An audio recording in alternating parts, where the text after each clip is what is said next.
You're listening to The Startup with Monique Lore, only on LA Talk Radio.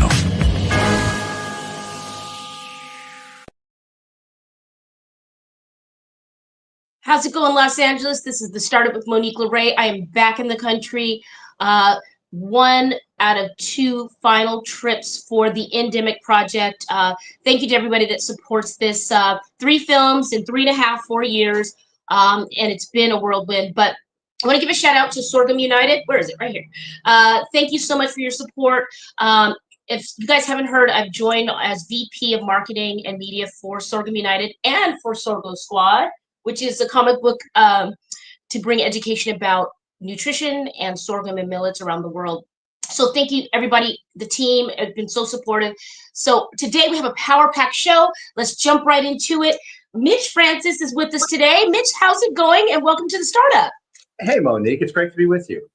It's great to be with you, too. So thank you so much. My goodness. We should be. What'd you say?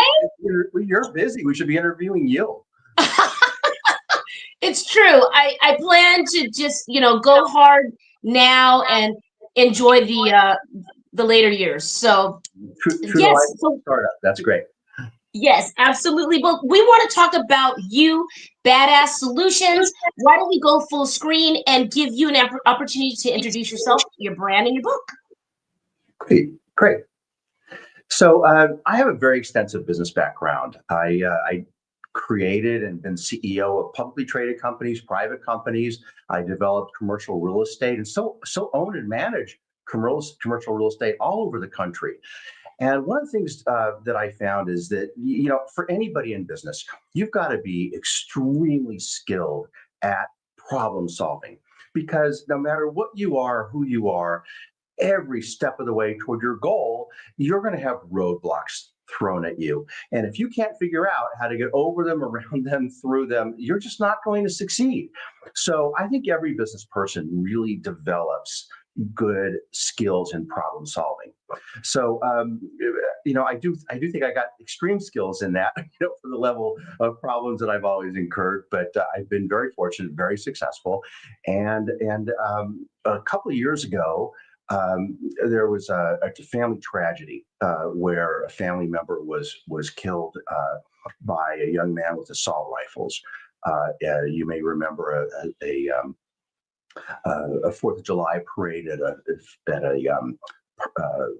suburb of Chicago, where 7 people were killed, many other people were hurt. Anyway, needless to say, the family was devastated, and beside being hurt by this, I left pissed. And I looked around and I said, that I've always been kind of a news hound, kind of interested in current affairs, and I'm just kind of the guy that says, well, why don't they just do that? And I left, as I said, pissed, and I just decided I needed to take stock and do something about it. And I had all these ideas for major problems that at least were the beginnings of some solutions. And I did an outline, and I was surprised that I had a lot of solutions, or certainly the beginnings of solutions for 20 of our biggest problems that we face. Everything from the rising ocean levels to assault rifles to homelessness, immigration, on and on and on. And that was 2 years ago. And now I have the book. It just came out this summer. It's been very well received. And that's what I'm trying to do. I'm trying to get people to jump on the bandwagon of solving problems.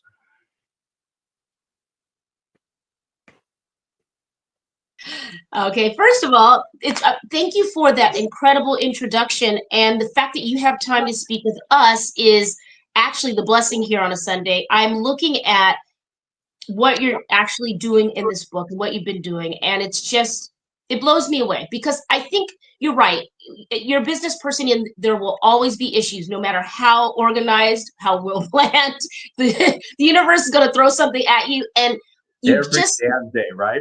Every damn day, every, and I think, I like to look at it as pebbles along the road, and I'm building this beautiful thing, this beautiful empire, and I don't take it personal. When you're younger, you take it personal. Like, is it me? Did I do something?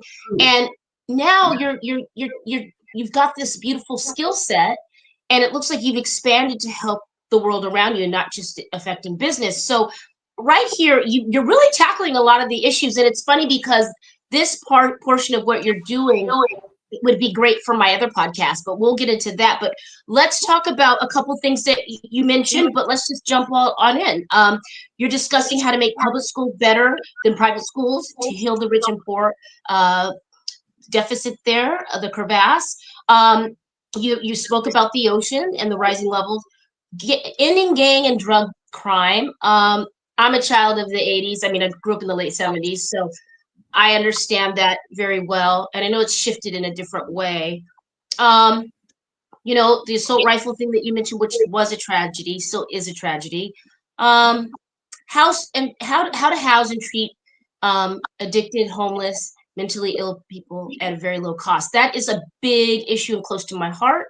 Um, let's expand about that since we're getting closer to Thanksgiving, even though we should think of the less fortunate and mentally ill all the time. What are some ideas that jump out for you now that we could do? Well, it's a big answer to a really big problem, but some things came to light for me. We have about 500,000 people who are homeless today, and it seems like most of them are at my freeway exit in Los Angeles. I know you're here in LA, but it's horrible. It seems like they're everywhere we look, and it's such a huge problem. There are people in our society of great wealth really struggling, really hurting, and in horrible conditions. But something came to light for me, which was shocking when I finally put it together, and I said, we have 335 million people in the United States now, and 500,000 people are homeless. And when you put that into perspective, that's 17% of just 1%.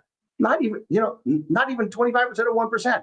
It's a tiny fraction of our population, and we don't really think of it that way. Yeah. And I looked at this, to provide housing and food and medical care and mental support and drug addiction help and retraining and all of the things that people who are homeless need. How much would it cost? I'm a business guy, so I look at this. Is it $25,000 a year per person? And I looked at this and I said, well, that's $12.5 billion a year. Sounds like a big number, but it's bizarre, Monique. That's not even a rounding error in the money that our federal government spends. That's how much we're spending on interest of the federal deficit in a day and a half. I bet you. You get passionate about it because you're business minded. You get how this works, and when you do look at, because America is a business. Let's just be honest. You're right. If you look at, it's a big corporate, and we all are paying and buying into it when we pay our taxes and we do our civil duties as citizens. I mean, so this is a part of a problem of a business of America, and if you're approaching it this way and using pragmatic, unemotional, unpolitical, party-based solutions, imagine that. You could actually get something effing done. I mean, don't get me started. No, but that's what I set out to do, is make it nonpartisan. I had no criteria of party or even money. I want solutions. What's it going to take? And then it turned out that, like, for this solution, not very much money, and we can solve it. And at the same time, think about the numbers of people we can employ to service all of these homeless people and get them, the food and shelter and medical care and retraining and all of this. We have so many people who are going to need or do need jobs. We have immigrants. We have people who are being, obsolete because of robotics and artificial intelligence. But these are like hands-on jobs that we need. So it's a win-win for a lot of our population. Great points. I think where the disconnect could be for some people, if they aren't local to Southern California, Los Angeles specifically, and larger cities here, and they don't really understand the nuances that are around the homeless situation here, is that mental health piece. Sometimes someone is only a couple sessions away, a couple doctor visits away from getting the medicine to get their mental back on track, to really get them to be an asset to society, right? Sure. And And I think, why can't we reinvest in these people and retrain? Like you said, we need all hands on deck. There's plenty of work to be done. And even just feeding back into the homeless community and helping in that regard, and giving people self pride and self resilience, and just something to look forward to. And yes, we are I've said this on other shows as I go through my MBA course, and we're working with the AI logistics and machine learning. I will say, any job that is automated, any job that's repetitious today will eventually become automated, as we know. Right. It's not going to stop. But if we train people on how to use these tools, how great would that be? Oh, you're so right. You're so right. You know, and I'll tell you something. I really like everything you said, and I'm at the point that, you know, we cannot be a great society with this level of people and the suffering they're going through. And it's so affordably solved. Let's do this. My hope with the book is get people excited, get them to tell other people about it, write to their representatives, and go make this happen. We can all make a difference. And there's a kind of a central theme of my book, actually, is from a quote from Mahatma Gandhi, who said, "When the people lead, the leaders will follow." That's timely. That's very timely. And I just got back from India a couple of days ago. So that is very timely and applicable. Yeah. To so many of our problems. We got to get involved. And there are answers. Let's plug. I want you to come back. Of course, I have a Power Pack show. Like I said, I was traveling last week, so I'm catching up with everyone. I want to give you more time. We'll have to have you come back. I want you to get involved in our homeless feed that we do as part of the show. But let's get into the bad. By the way, what'd you say? I have 19 other great solutions. Right, but of course. So let's tease out one real quick. Give us one that's close to your heart. I know that's going to be hard to pick another one. Tease one out, and then tell us where we can get the book. Okay, gotcha. You know, the global warming is causing the polar ice caps to melt at a rate that would fill 20 Olympic-sized swimming pools every second, Monique. Did you say every second? Every second. I can't even, what is going on? We're facing a catastrophe, that's socioeconomic catastrophe, unlike anything that humankind has ever seen before, and nobody's doing anything about it. And I've actually realized how we can actually stop the ocean levels from rising, and at the same time, use all that fresh water for the billions of people living in the most parched areas of our world. It can be done. Wow. And even current models for how to do it, it's being done, but not on a global level. And we can make that happen and really save the planet and save our most desperate people on Earth. It's just we've got to do something, folks. Let's get these badass solutions into these stockings for Christmas, for Hanukkah, for Kwanzaa. I don't give a heck what you celebrate, what you don't celebrate. This should be the table of conversation at Thanksgiving or any family get together this season, guys. Badass solutions. If you're going to argue about anything this political season, right or wrong, who won, who didn't win, let's talk about humanity, guys. Because guess what? We're not going to be here forever. And I know that we work hard. We all care about someone that's going to live longer than we are. Let's give them the best tools. Let's get with Mitch Francis here with Badass Solutions. Mitch, where can we order this book? How can this become a #1 seller from our show? It's already a hot sell, but how can we push this? Well, thank you very much. I really do appreciate that. It's wherever books are sold. It's on. It's really easy on Amazon. It's Badass Solutions with or without a hyphen, or you can look under Mitch Francis. And the website is bad-asssolutions.com. And I actually tried to make it with these heavy problems. I actually tried to make it a fun read. And, we can tell by the title, which I love. Hello. You got to have some fun somewhere with the heavy issues. Okay? Yeah, exactly. Because, nobody wants to be, under this dark cloud, for reading an entire book. It's exciting because there really are good solutions that we can make happen. Well, let's use this big brain we have here in Mitch Francis, guys, and come together collectively. Let's stop arguing and complaining and really be the change we want to see in the world and activate on behalf of the people that we love and we want to leave something better behind for. Mitch Francis, Badass Solutions. Come back and spend more time with us, will you, Mitch? I sure will. Thank you very much for having me, Monique. This was fun, quick and fun. This was wicked fun. Stay badass. Be well. You're badass. Thank you. Thank you. All right, guys, that was Mitch Francis with Badass Solutions. He covers it all. Let me tell you, Sam, let me know if my next guest is there. If you put something in the chat, I'll just see it light up. I won't see what you wrote, but I'll see that there's a chat. So do that for me because, you know, I'm on the phone. Guys, at the startup with Monique Lore, celebrating our 5th year. I'm so grateful. We're going to make some changes in the new year. I always say that, right? I want to be transparent here. I'm one person wanting to do a lot in the world, do good, do great, do some cool things. So oftentimes people don't really get what that looks like financially, time-wise, energy-wise. I want to be transparent right now and tell you guys, I do not have an assistant. I do all of this on my own, every single thing. We're doing Jacaranda charity tonight. Shout out to Jacaranda, helping the kids in Malawi. Shout out to Lainey Strauss running that. When I get off the air with you, I'm going straight there. All the swag bags, I packed them. I literally got off the plane, went straight to school for my MBA, came home, got ready for this charity. So I want you guys to know this show is very transparent. It's not easy.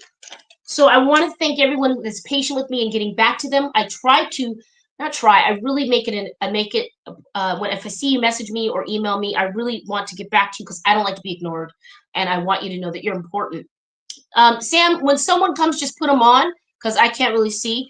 But we have a full show today. I'm very excited to just get into it. So it's the last quarter, almost the end of the last quarter.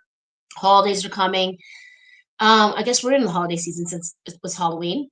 I want to shout out everybody that's, you know, just been supportive. Again, at Sorghum United, at Sorgo Squad. Can you see my shirt?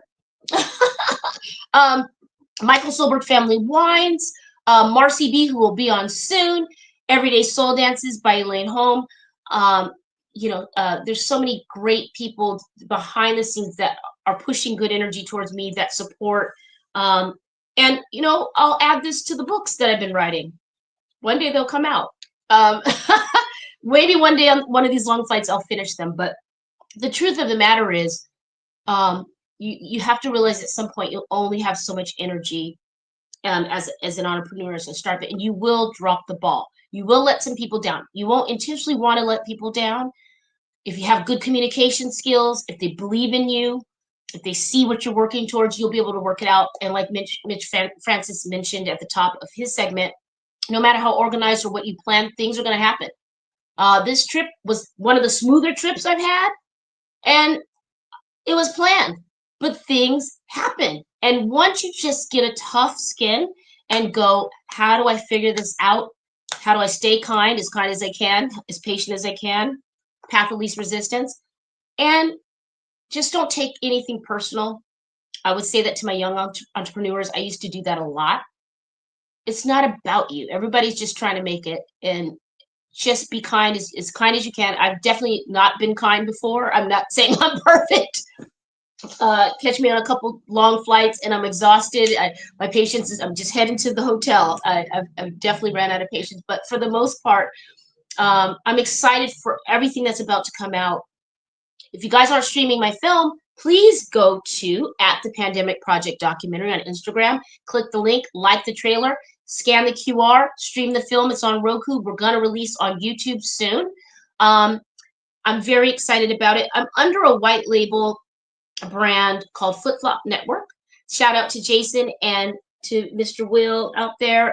Thank you so much for the opportunity. We will have our own Latchkey Kid Films channel on Roku next year. Early next year is the plan, and we'll be continuing to stream the film there. You will get a second film trailer, the second in the trilogy, which is the pandemic film. So the first film explores America, 20 cities.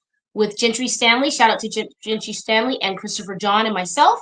Then the second film goes outside of the US while the world is still on lockdown or coming out of the first lockdown. Okay, so flashback to like end of 2020, excuse me, top of 2021. We start in Mexico City and Bogota, Colombia. So you'll see all of that. Beautiful people around the world that I've met, beautiful hospitality. You know, if you think traveling's hard already without a pandemic, a global pandemic, imagine traveling mostly by yourself and getting into countries and being there quick and moving, right? It was quite challenging. That is an understatement, but I'm very proud of it. I know right now everybody's burnt out on COVID and you think what you think about the films, but it's really not what you would think. It's not about politics. It's not about demonizing anyone. It's not about that. It's not about, it's about the human condition in this time, what people were doing, what they thought in different parts of the world and different parts of America and how we handled it and what our perspectives were. It's a time capsule. So I want you to know that you can actually enjoy this. I hope you don't get triggered. Some people might. I don't think I made it in a way that you would. So stay tuned for that. And then finally making it to the other part of Africa. It took me time. I thought we did Morocco earlier this year, and I've done Morocco before. That's North Africa, as you know, but I wanted to represent the continent better than that. So I found another partner to help, and we're going next month. I'm actually leaving in 2 weeks or a little less than 3 weeks for that. And we'll close the year out with being completely done with the Endemic Project, which is the third film. So stay tuned. That was the update. Sam, I don't see anybody popping up, so we're just going to keep talking until they do. We'll wait. It's Sunday. My show has been on Sundays for 5 years, as you guys know if you view. People get busy. You know, sometimes you're just exhausted and you don't want to talk about business on a Sunday, and I get it. I happen to look at Sundays as, you know, when I was younger, family days, church days. I'm more business-minded now. And I think I look at Sundays as the first day of the week, which it is. And so I like to get a jump on my day and have intellectual conversations with entrepreneurs and get it started. So that's why we do this on Sunday. And I don't know, I just like it. So that's the thing. But I really want to say thank you again to Mitch Francis. What a dynamic human being. Badass solutions. I mean, I want to deep dive that book. I think Mitch is going to send one to me. His people will send it. We're standing by for a few other people, but I'm excited about the upcoming things. So again, tonight, Jacaranda. I think that you guys might have known Jacaranda Foundation from Madonna's dealings with it, her support. It's really a small amount in the long run. I'm not saying that $5,000 is not a large amount, because it is. I don't care how much money you have, it's still a sizable amount. But in Malawi, you can actually sponsor a library for children to learn in Malawi, in Africa. And so Madonna has been a part of helping these children and part of Jacaranda and supporting and donating. So we are looking to raise some money to do that. Shout out to Lainey Strauss. Tonight, I will be bringing some beautiful swag items from Sorghum United and Sorghum Squad. And in case you don't know what sorghum is, it's an ancient Egyptian grain. It is heavy and rich in nutrients, protein, and you know it's really it's good for the environment. It's good for you. It's healthy, gluten-free, and it's something that you would want to incorporate in your diet. So I had tried it for the first time a couple months ago, and I really loved it. It tastes kind of like we did pop sorghum with some flavoring, and I enjoyed it. So we're working on rolling out some products and really getting the word out. I predict it's the next flaxseed. You know how like flaxseed got real big, or what's the other thing that like flax crisps and things like this. You know, I think it will hit mainstream here soon, hopefully in the US, and be a source of nutrition and provide people opportunities to feed themselves at a low cost, right? So that's what Sorghum United is about: empowering people, giving them nutrition, and teaching them a skill on how to farm. And it's an agricultural brand at its core. I've been brought aboard to make it funner, sexier. You know, let me show you guys so you can see it. Sorghum Squad is an educational comic book series. I'll have them here. They're packed for the event that teaches kids about food and, nutrition. So it's a fun way to deliver the message. All right. Yeah, Sam will put someone on as soon as they come. Again, if you're not following us, please follow us on Instagram at the Startup with Monique Lore. I will catch up on my uploads. Again, I was gone. I went around the world in 10 days for meetings in India for Sorghum United and for shooting some scenes with people for the Endemic Project documentary. So it's been quite a lot. But it won't always be like this. I'll look back and really be grateful for all the people that joined our efforts and joined me in this, sorry, my hat's so crooked. Who joined me in this adventure, and who've been patient, right? Yeah, it takes a lot. And I did this on a dime, guys. You might see some of my posts on Instagram and you might think it's all fun and games and like it's a vacation. I take moments in the trip that I can take and make it wonderful for myself. And I have gratitude. I have an attitude of gratitude, a very grateful moment in those times. But I got to tell you, it's rigorous. It's not a honeymoon, even though I've never had a honeymoon. It's not what you think it is. And that's what, social media is a highlight reel. Yeah, I mean, it's really, it's really a highlight reel. It is not what you might think. So with that, that's not me complaining. That's me just being transparent that these things that I'm doing are not easy. And usually that's why you have a staff of 20, 50 people. I've slowed down a little bit because I wanted to take care of myself on this last trip. There was just a lot going on, a lot on my plate, and I didn't want to burn myself out mentally. So, I incorporated some yoga when I could. I got a workout in. I slowed my roll, and I said I can only control what I can control. And it helps. It helps. And I had some support from some close friends. So thank you. You know who you are. So yeah, I would just encourage any entrepreneur, startup person that's doing their thing and looking to truly go all in and invest in themselves and what they're doing, and just be practical about it. Give yourself a break. Don't beat yourself up too much. And communication. Just communicate. And with that, let's communicate with our next guest, Gary. Welcome to the Startup. How's it going, Gary? Monique, it's going great. Thanks for inviting me. I'm super happy to be here. Oh my gosh, I'm super happy you're here. And why don't we go full screen, Sam, and give Gary an opportunity to introduce himself and his brand, his products, his services, what he's got going on. Awesome. So thank you, Monique. So here's my deal. Like, I've been trying to answer one simple question for almost 30 years. And the question is this, like, how do everyday entrepreneurs, how do people that have nothing create something? And I spent the last 20 years traveling around the world, interviewing hundreds and hundreds of what I call everyday entrepreneurs.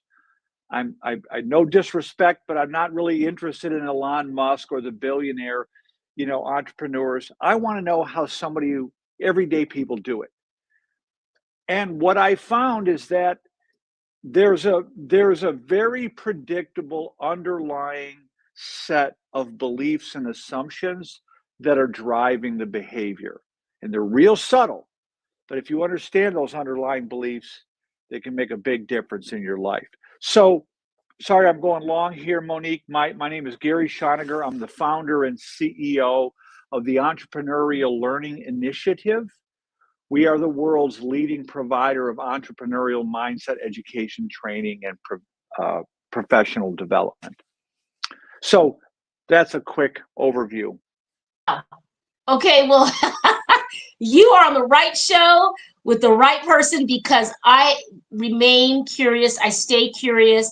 I believe in asking questions. I believe in getting into things. And I really love, just like you, to kind of connect the dots. I think that's part of what my rant was earlier about the film trilogy, the quest I went on during the pandemic and now finishing it up.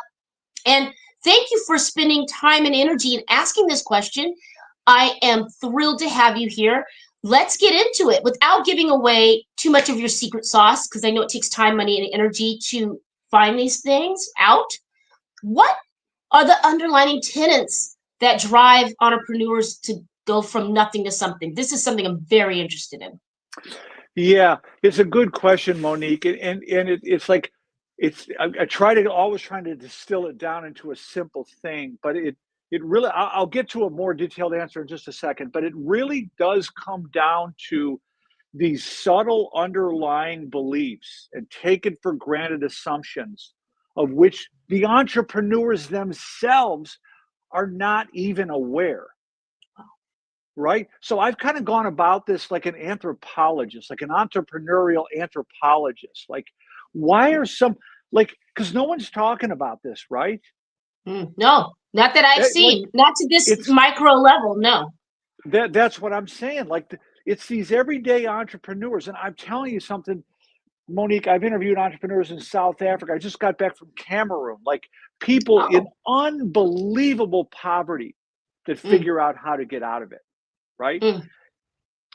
And what it comes down to, I mean, I think the most important idea is that the hope circuit in their brain is open, right? So Wow. psychologists talk about, so here's what I've done, Monique. I just want to add a little bit more to what I said earlier. So Go for it. I keep like interviewing entrepreneurs. I've got a podcast dedicated, it's called the Entrepreneurial Mindset Project. I just put these interviews out there. I'm Great. sort of like the Anthony Bourdain of entrepreneurship, right? I'm Yeah, going in you the are. I ghetto. love I'm that. going in. God bless I him anyway. Yeah.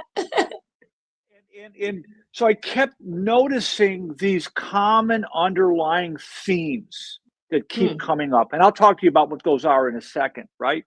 Okay. And so in my first book, which I'm going to grab off the shelf right here, Yes. it's called "Who Owns the Ice House? 8 Life Lessons from an Unlikely Entrepreneur." Great. Okay, Beautiful so cover. Yeah. thank you. So Welcome. that came about. I was in Tulsa, Oklahoma, interviewing entrepreneurs, and everyone said, "You got to talk to this guy, Clifton Talbert." Like, who is this guy? This was clamshell days, 2008. You can't Google somebody on the fly, right? Okay.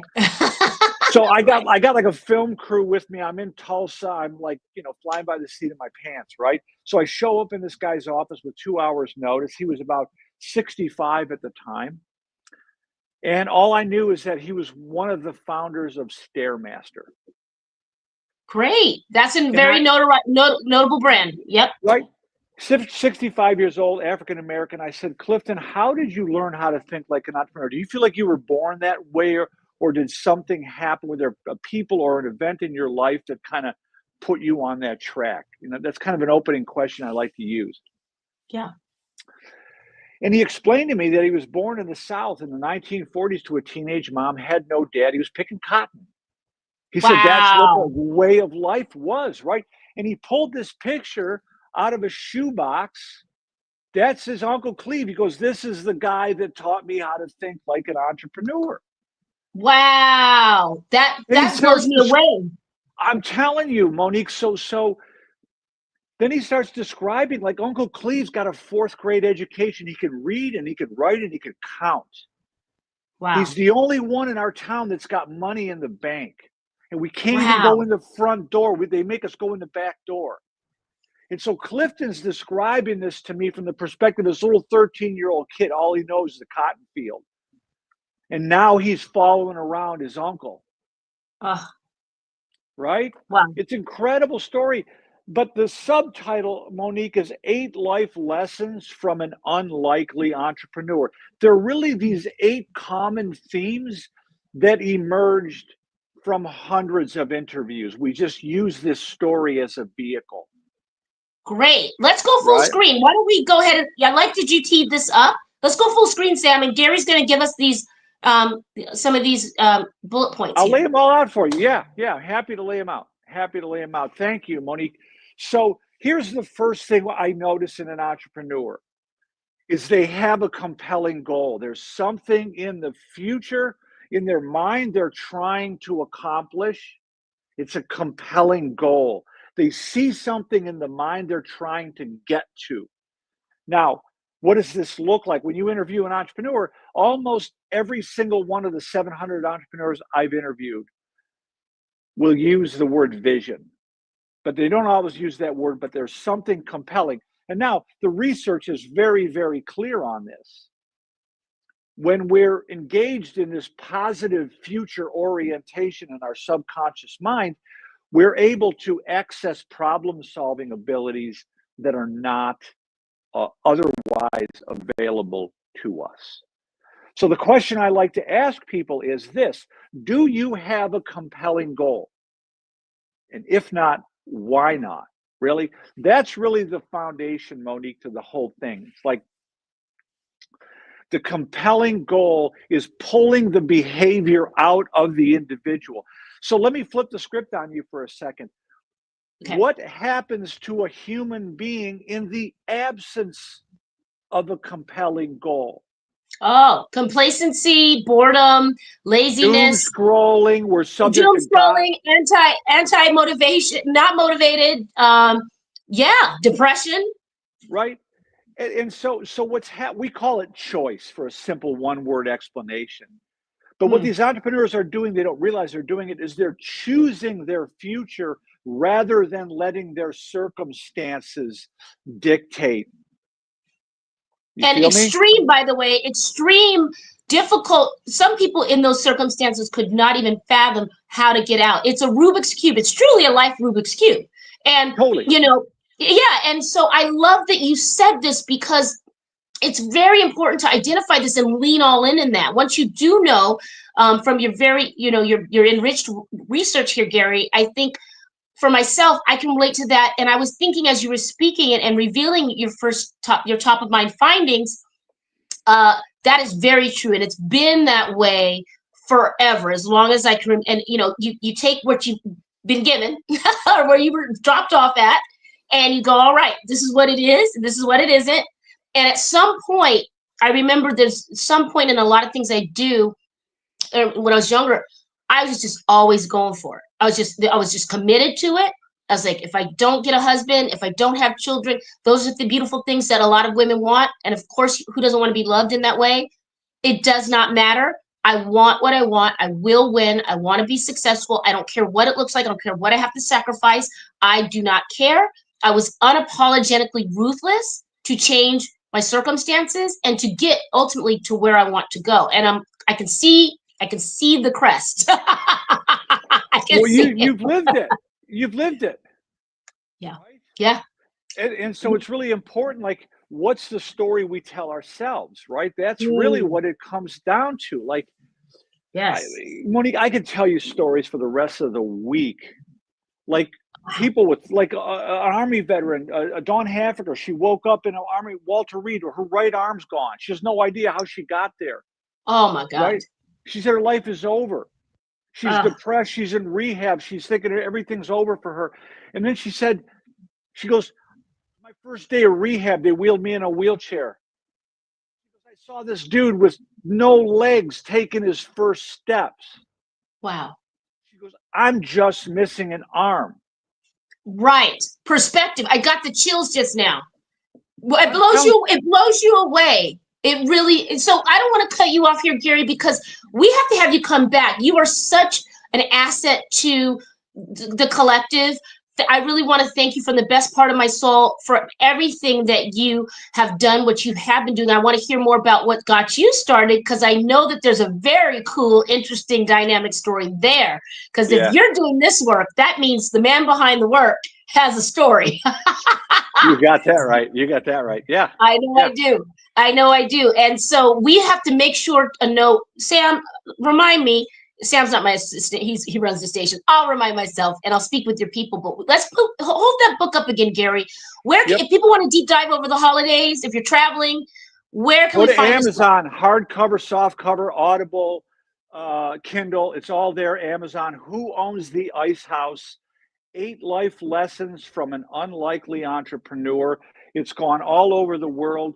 And I'll just leave you with this, Monique. If you just, I'll summarize what some of the things I learned from interviewing these underdog entrepreneurs.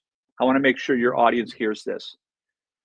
Your ability to make yourself useful to other humans is a source of unimaginable power. Say it again for the people in the back, Gary. Say it again.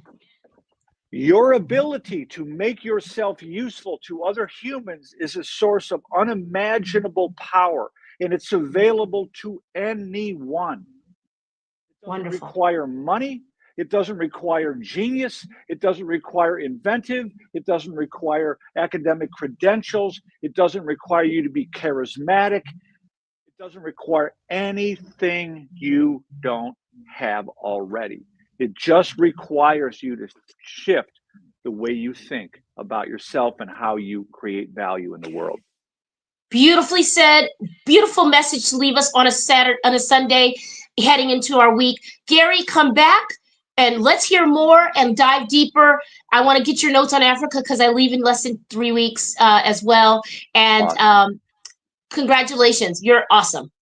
Thank you, Monique. Thanks for having me. Really awesome to be here. Thank you. It's my pleasure. It's our pleasure. I want you back. So keep doing your good work. All right. That's Gary, you guys. Wow. Okay. Well, we're going to jump in with our next guest.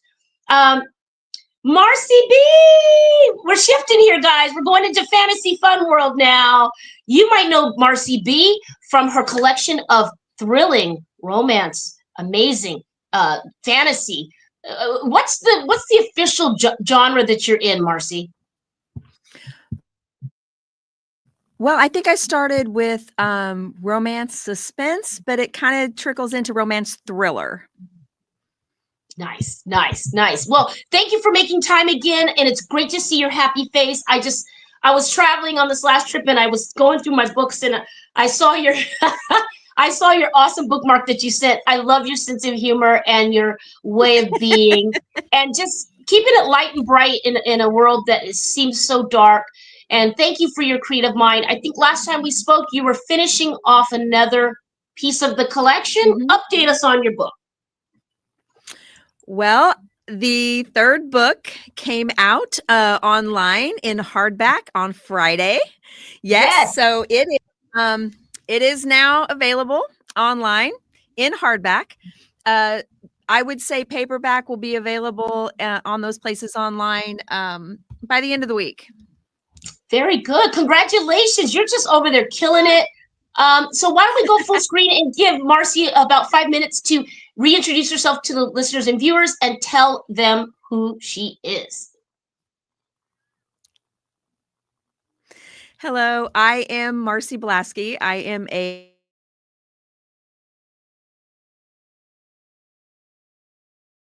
and I decided that in retirement, I was going to live my dream of writing novels. And so here I am. I have a 4-book series, and the third book just came out. The first book has won some awards, and I'm doing very well. I'm living my dream. I love it.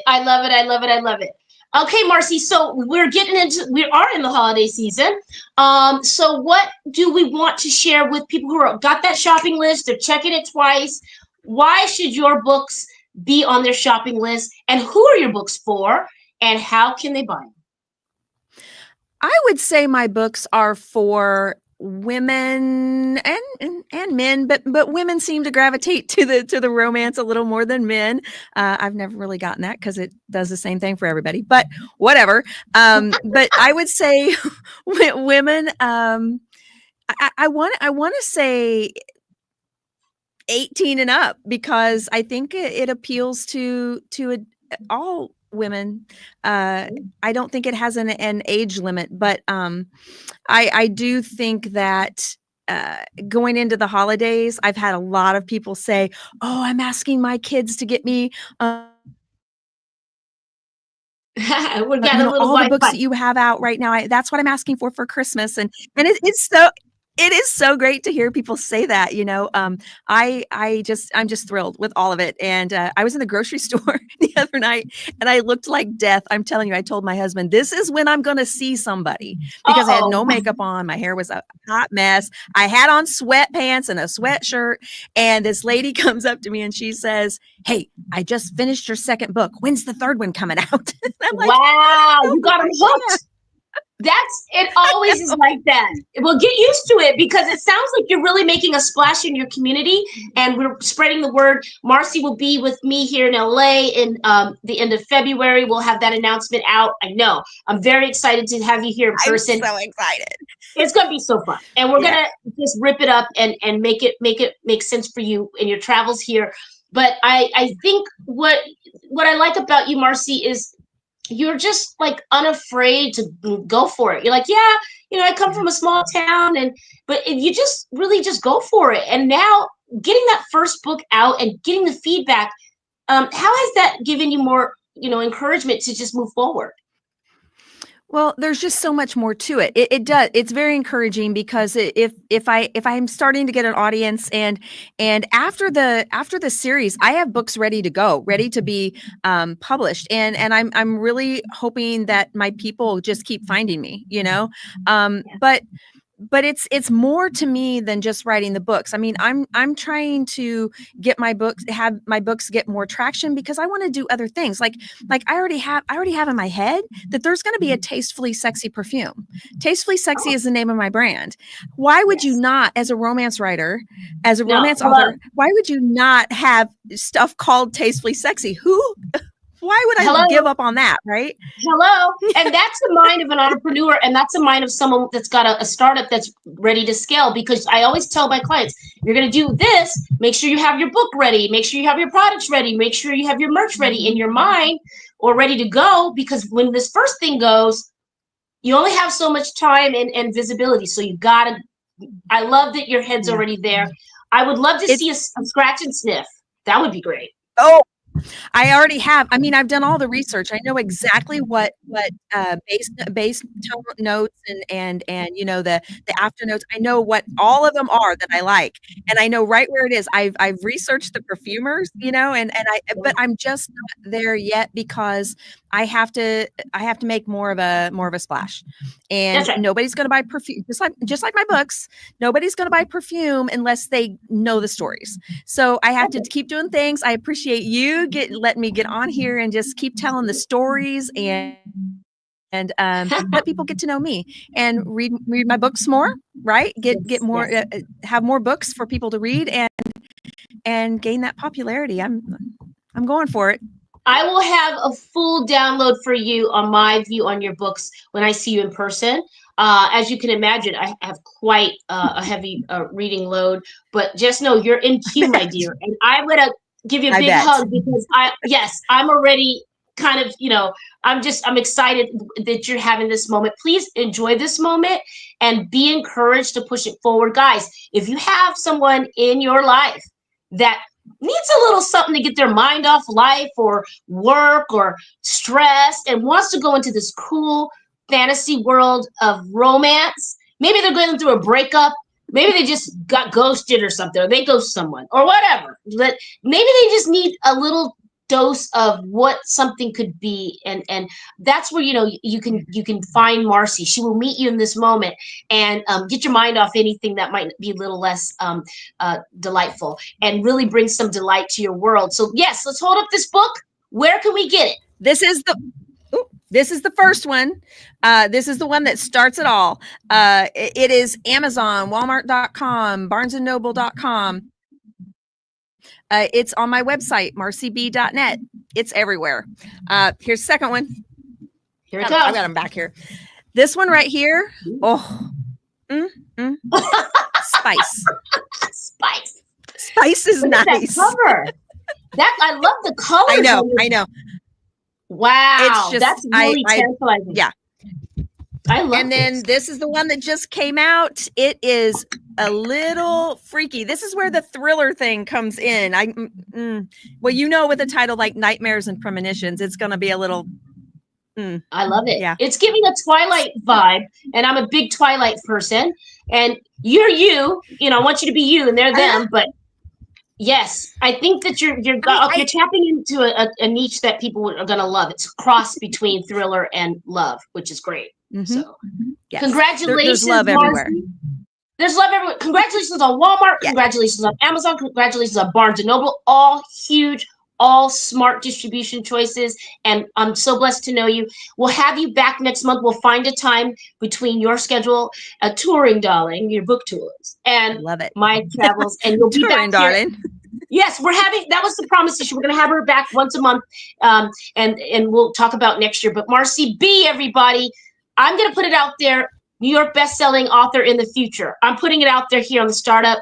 What we start today. Have a good week. Be well. See you soon. You're listening to The Startup with Monique Lore, only on LA Talk Radio.